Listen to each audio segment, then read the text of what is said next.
अस्सलाम वालेकुम, welcome to listen your body. Diabetes पूरी दुनिया में बहुत तेज़ी से फैलने वाली बीमारी बन चुकी है। पाकिस्तान और इंडिया भी इसकी लपेट में आ चुका हुआ है और बहुत तेज़ी से आ रहा है। हमारी न्यू जनरेशन इसमें आ रही है। उसकी रीज़न है यहाँ पे रोटी सिस्टम है, यहाँ पे रोटियाँ खाई जाती हैं, दूसरी चीज़ें जो इंपॉर्टेंट न्यूट्रिएंट्स होते हैं उनकी तरफ तवज्जो ही नहीं दी जाती है। पाकिस्तान में फिर भी प्रोटीन पे फोकस किया जाता है, जबकि इंडिया में गुड क्वालिटी प्रोटीन डेफिशिएंट हैं वो लोग। गुड क्वालिटी प्रोटीन में क्या चीज़ें आ जाती हैं, इसमें मैं बात कर रही हूँ अंडों की, गोश्त की, जिसमें कि आ जाता है बकरे का, बैल का, फ़िश का गोश्त हो गया, और इसके अलावा एंड पे मैं चिकन की बात करूँगी। पहले गुड क्वालिटीज़ ये सारी आएंगे, एंड पे हमारा चिकन होगा, और पहले देसी चिकन और एंड पे फिर ब्रायलर चॉइस बच जाएगी। अब ये सारी जो गुड क्वालिटी प्रोटीन है, इसका कितना इम्पोर्टेंट रोल है डायबिटीज़ को कंट्रोल करने के लिए, इसका मैं आज आपको पूरी डिटेल इसकी बताती हूँ। हाँ, और इंडिया इस वजह से, हम पाकिस्तान से ज़्यादा इंडिया डेफिशिएंट है, क्योंकि वहाँ पर वो लोग ये गुड क्वालिटी प्रोटीन यूज़ नहीं करते हैं। कार्बोहाइड्रेट्स वहाँ पे ज़्यादा यूज़ किए जाते हैं। अगर वो लेते भी हैं तो प्रोटीन प्लांट बेस्ड लेते हैं, जो कि उसमें सफिशेंट नहीं होता है डायबिटीज़ को कंट्रोल करने के लिए, उससे बचने के लिए, उसको रिवर्स करने के लिए। और पाकिस्तान में भी अब किस वजह से ये डायबिटीज़ ज़्यादा वो हो रही है, फैल रही है, क्योंकि यहाँ पर मैं बता चुकी हूँ कि रोटी सिस्टम है, प्लस यहाँ पर जो बर्गर और ये पिज़्ज़ा वगैरह, ये सारी चीज़ों को फोकस किया जाता है। आज के इस वीडियो में मैं बताऊंगी कि किस तरह से आप लोगों ने, और लोग इसकी तरफ इसको वो देख रहे हैं कि हम लोगों ने अपनी डायबिटीज़ किस तरह कंट्रोल करनी है, वो मेडिसिन के पीछे भाग रहे हैं। मैं कहती हूं कि आप लोग अगर अपनी मेडिसिन के पीछे भागने की बजाय अगर अपनी डाइट के पीछे भाग जाएं, अपनी डाइट को फोकस कर लें कि हमने पूरे दिन में क्या खाना है, कितनी क्वान्टिटी में खाना है और किस टाइम पर खाना है, इन चीज़ों डाइट को कंट्रोल एक सिंपल कर लेंगे तो वो अपनी डायबिटीज़ को भी कंट्रोल कर लेंगे। और इसको कंट्रोल करना ज़रूरी है, क्योंकि इसकी वजह से आँखों की वो बिनाई जौन सी है वो डिस्टर्ब हो रही है, ठीक है, और किडनी जौन सी हैं वो फेल हो रही हैं, हार्ट का इशू हो रहा है, कोलेस्ट्रॉल का इशू हो रहा है, हार्मोन्स डिस्टर्ब हो रहे हैं, PCOS के इशू हो रहे हैं बच्चियों को। ये सारी जौन सी बीमारियाँ हैं ये डायबिटीज़ की वजह से हो रही हैं। अब ये चंद बीमारियों के मैंने नाम लिए हैं जो कि डायबिटीज़ की वजह से हो रही हैं। तो आज के इस वीडियो में मैं बताऊँगी कि किस तरह से हम लोगों ने अपनी डाइट में, डेली रूटीन में क्या चीज़ें ऐड करनी है, जिससे कि आपकी डायबिटीज़ से आप लोग बच सकेंगे, जिन्हें नहीं हुई, और जिन्हें हो चुकी है वो बिल्कुल रिवर्स कर सकते हैं। और आप लोग इसी चैनल पे यहाँ नीचे आके कमेंट्स में बताएंगे कि हाँ साजिदा, हम लोगों ने अपना ये लाइफस्टाइल, हम लोगों ने ये डाइट अपनी चेंज की है, तो हमारी डायबिटीज़ रिवर्स होना स्टार्ट हो चुकी है, ठीक है। अगर आप लोगों को लगे कि मेरा वीडियो इन्फॉर्मेटिव है, इसे लाइक करें, शेयर करें, मेरे चैनल पे न्यू है तो इसे सब्सक्राइब करें ताकि मुझे मोटिवेशन मिलती रहे। सबसे पहले मैं बात करूंगी होल ग्रेन आटे की। अब ये रिवाज बन चुका हुआ है कि जो आटा है वो दूसरा वाइट फ्लोर यूज़ किया जाता है, वाइट आटा यूज़ किया जाता है, चक्की का आटा यूज़ नहीं किया जाता है। बच्चे जी, उसका टेस्ट बच्चों को पसंद नहीं है, बल्कि बड़ों को भी मैं देखती हूँ कि जी उसका कलर रोटी का अच्छा नहीं होता और उसका टेस्ट अच्छा नहीं होता। आप लोगों ने होल ग्रेन की तरफ जाना है, ठीक है। उसमें उसका जो छिलका होता है वो भी जौन सा है, अब होता क्या है, ये कार्बोहाइड्रेट्स क्या हैं, इनका GI इंडेक्स जौन सा होता है वो बहुत ज़्यादा होता है, ठीक है। राइस का फ़र्ज़ कर लें 100 है उसका GI इंडेक्स। वो GI इंडेक्स का मतलब है कि कितनी तेज़ी से आप कोई खाना खाते हैं और वो कितनी तेज़ी से हज़म हो के हमारे खून में शामिल हो जाए और वो वहाँ जाके उसको स्पाइक दे।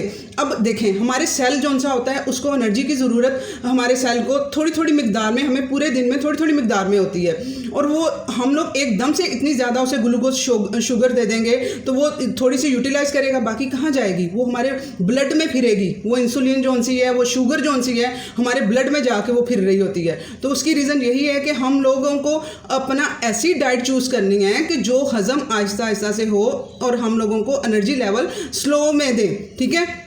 तो अब ये होल ग्रेन की तरफ आप आएंगे, और इसके अलावा आप लोग इसमें गंदम के साथ, आप लोगों ने जो थायराइड के पेशेंट हैं, फैटी लिवर के पेशेंट हैं, उन्होंने गंदम यूज़ नहीं करनी है, और जो दूसरे बाकी लोग हैं वो लोग भी जौ को अपनी लाइफ में इम्प्लीमेंट करें। जौ का आटा और गंदम का आटा मिक्स करके वो लोग यूज़ करें, और चक्की का आटा यूज़ करें ताकि उसका छिलका भी बीच में आए, उसके सारे न्यूट्रिएंट्स उसके बीच में आए। कुछ लोगों को मैंने ये देखा है, मेरे साथ वो चैनल पर आते हैं तो वो बात करते हैं जी इसमें जो होल ग्रेन आटा होगा इसमें तो सारे न्यूट्रिएंट्स होंगे, हमारा वेट बढ़ जाएगा। आप लोग ये क्यों नहीं समझते हैं कि हमारे जो अच्छे न्यूट्रिएंट्स हैं वो आपको एनर्जी लेवल देंगे और थोड़ी मिकदार में ही खा के आप लोग सफिशेंट हो जाएंगे। जो दूसरा जो चीज़ है, जैसे फ़र्ज़ करें आप लोग रिफाइन आटा है वो आप लोग खाएंगे, वो आप लोग 2 रोटियां खा के भी आपका पेट नहीं भरेगा, आप नहीं रजेंगे, और आप लोग वो जो सा है होल ग्रेन रोटी हाफ भी खा लेंगे तो आप लोग फिल हो जाएंगे। इस कंसेप्ट को, इस चीज़ को आप लोगों ने वो समझना है। अब आजकल जैसे सर्दियाँ आ गई हैं, इसमें आप बाजरे का आटा भी इसमें इंप्लीमेंट कर सकते हैं। इस पर मैं अलग आटों पे वीडियो भी बनाऊंगी, ठीक है। आज के लिए आप लोगों ने जी होल ग्रेन आप लोगों ने यूज़ करना है, और मॉर्निंग में जो सा है स्पेशली मॉर्निंग में नाश्ते में आप लोगों ने रोटी ब्रेड नहीं लेना है कुछ भी, ठीक है।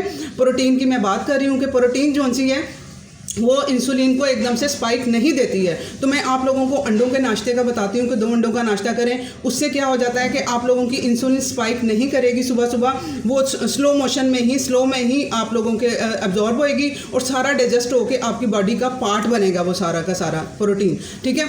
अब इसमें अब हम लोग ही नहीं हैं, ये जो गोरे हैं वो लोग भी इसकी लपेट में आए हुए हैं डायबिटीज़ के, ठीक है। 92% उनके जो से अवाम है, जो उनके लोग हैं, वो इंसुलिन रेजिस्टेंस है उनकी बॉडीज डायबिटीज़ की तरफ हो चुके हुए हैं, बाकी उसकी तरफ जा रहे हैं, और न्यू जनरेशन भी इसमें शामिल है। इस वजह से उन्होंने रिसर्चेस की हैं और उन लोगों ने ये सारा कुछ उनको मजबूरी बनाया कि सिर्फ 8%, 7 से 8% उनके लोग वो ठीक हैं, बाकी के सारे जो हैं वो डायबिटिक हैं और हो चुके हैं और उसकी तरफ जा रहे हैं। अब उन्होंने क्या रिसर्चेस की हैं, जिससे क्या सामने आया है कि हम लोग जब कार्बोहाइड्रेट जिसमें आ जाता है चावल, आटा, ये जब हम खाते हैं, ये होता क्या है, ये ग्लूकोज की चेन होती है। जब हम इसे खाते हैं ना, हमारा जो लॉब होता है जिसे एंजाइम्स कहते हैं, मुंह के अंदर जो होते हैं एंजाइम, वो उसे डाइजेस्ट, उसे हजम मुंह के अंदर ही कर लेते हैं, ठीक है। जब हम वो खाते हैं, कार्बोहाइड्रेट जब खाए जाते हैं तो उनका जो वो ग्लूकोज में कन्वर्ट हमारे मुंह के अंदर ही हो जाता है। जब वो स्टमक में जाता है, वहाँ पे जाके उसका 80% तकरीबन हमारे मुंह के अंदर उनका हाजमा हो जाता है, जो कार्बोहाइड्रेट होते हैं। आप खुद सोचें कि कितनी जल्दी इन्होंने अब आगे स्टमक में जाना है। स्टमक में अगर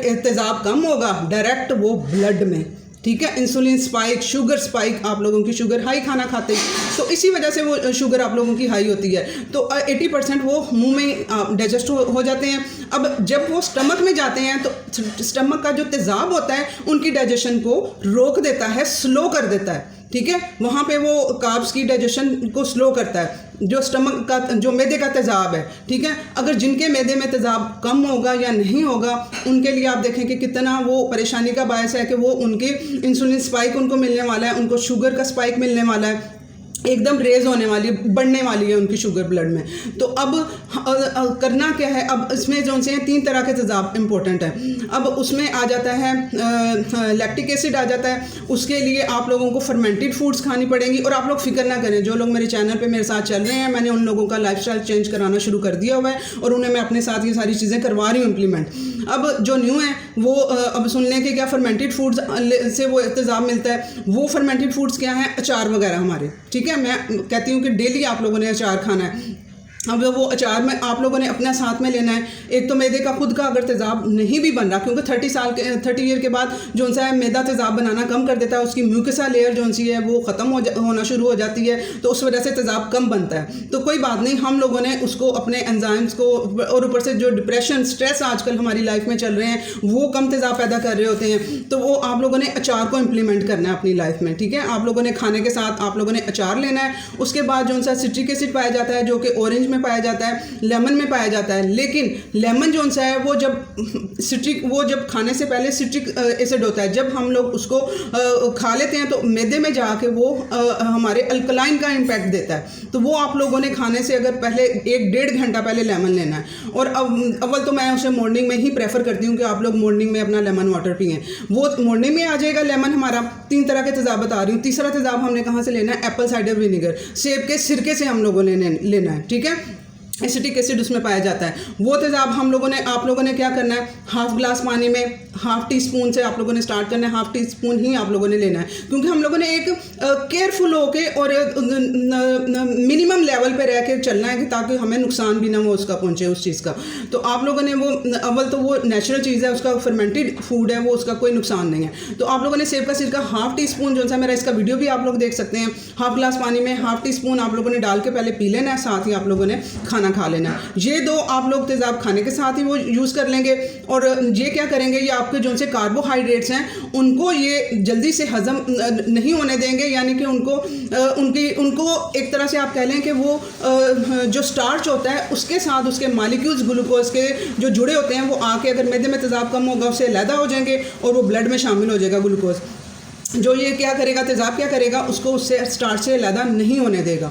वो फिर वहीं से ही आपको, क्योंकि जो मैदा होता है ना ये हमारा हाजमा इधर नहीं होता है, इधर क्या होती है, इधर उसकी रगड़ाई होती है एक तरह से कह लें कि आप खाने की ग्रैंड करता है ये खाने को, ठीक है, छोटे पीसेज में कन्वर्ट करता है ये मैदा और उसमें तेज़ाब शामिल करता है। जो मैदे का तेज़ाब होता है जो हम लोग ये एप्पल साइडर विनेगर लेंगे, अचार के थ्रू लेंगे, ये उसमें मिक्स करेगा उसको छोटे पीसेज में कन्वर्ट करके, तो आगे जाके हाजमा होता है हमारी आंतों में, ठीक है, छोटी आंत बड़ी आंत, वहाँ पे जाके इनकी न्यूट्रिएंट्स की वहाँ से एब्जॉर्प्शन होती है, तो ये उसको क्या करेगा, अलहदा नहीं करेगा। तो हमें वो खाना खाते ही जो शुगर का स्पाइक है, जो आप लोगों की इंसुलिन बढ़ती है वो एकदम से नहीं बढ़ेगी। तो इसका नहीं बढ़ेगी तो इसका मतलब है कि आगे जाके ये पूरी तरह डाइजेस्ट होकर खाना आप लोगों का आपको एनर्जी लेवल देगा, ठीक है। आप आई होप ये आप समझ गए होंगे कि आप लोगों ने क्या करना है। उसके बाद ये आप लोगों ने अचार और ये चीज़ें अपनी शामिल करनी है। उसके बाद जो उनसे आप लोगों ने प्रोटीन का इंटेक अच्छा रखना है। प्रोटीन की मैंने अभी बताया कि कौन कौन सी प्रोटीन है।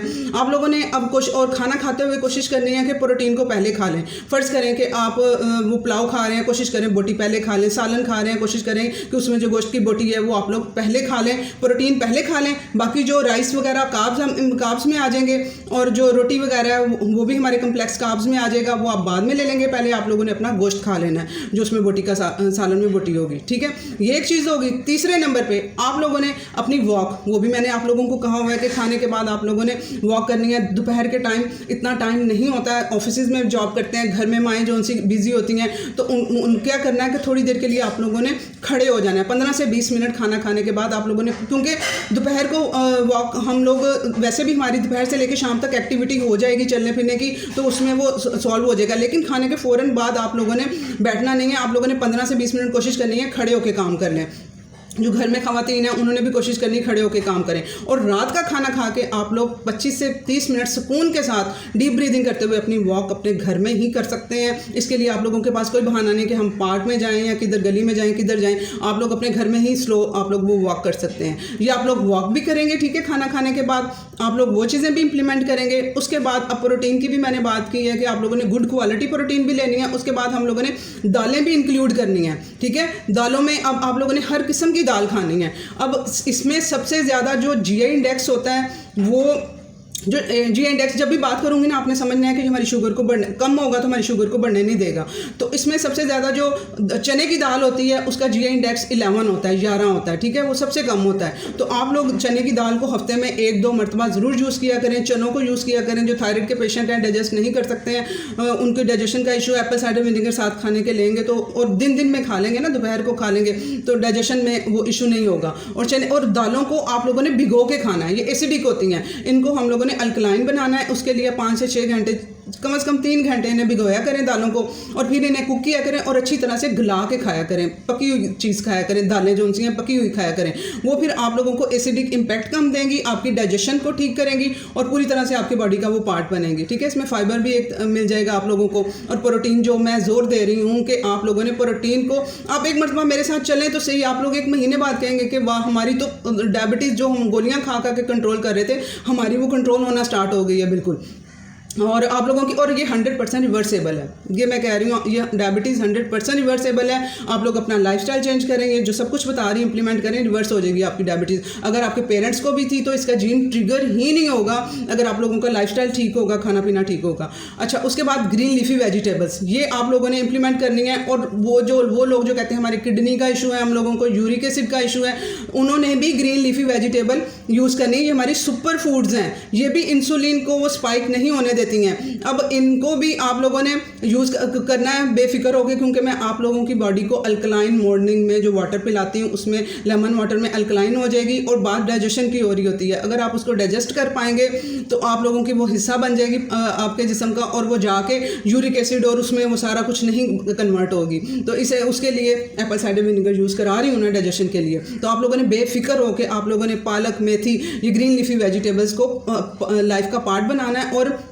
मैं तो आप लोगों को सुबह के जो ऑमलेट है उसमें कह रही होती हूँ कि आप लोग इसमें पालक डालें, मेथी डालें, और अब तो मौसम भी आया हुआ है, फ्रेश आप लोगों को मिल जाएगी, वो मैग्नीशियम भी वहाँ से आप लोगों को मिलेगा, प्लस वही ना इतने ज़्यादा उनमें न्यूट्रिएंट्स हैं वो तो मिलने ही मिलने हैं। इसके अलावा जो इसका बेहतरीन जो आज की मैं बेनिफिट बता रही हूँ वो इंसुलिन स्पाइक नहीं देगी, शुगर स्पाइक नहीं देगी। ये ग्रीन लीफी वेजिटेबल्स आप लोगों ने यूज़ करनी है अपनी लाइफ में, ठीक है। उसके बाद आप लोगों ने अपना जौन सा है वो करेलों के लिए, जामुन के लिए, ये सारी चीज़ें जौन सी हैं ये मौसमी होती हैं, ठीक है ना। करेले ठीक है खाने चाहिए, वो जब क्योंकि वो भी उसमें करवाहट जौन सी होती है उसमें जो कंपाउंड्स पाए जाते हैं वो भी हमारी जो इंसुलिन को स्पाइक नहीं होने देते, शुगर नहीं बढ़ने देते हैं, तो वो भी आप लोग अपना यूज़ कर सकते हैं। और वेजिटेबल्स तो वैसे ही वो साथ में ये अच्छी होंगी। तो ये सारी चीज़ें आप लोगों ने इम्प्लीमेंट करनी है अपनी लाइफ में, और फिर आप लोग देखिएगा कि आपकी इंसुलिन कंट्रोल होती है कि नहीं, ब्लड आपकी ये जो है शुगर कंट्रोल होती है कि नहीं। ये सारी चीज़ों को इम्प्लीमेंट करें और प्लीज़ शेयर करें, बहुत से लोगों को ज़रूरत है। अल्लाह हाफ़िज़।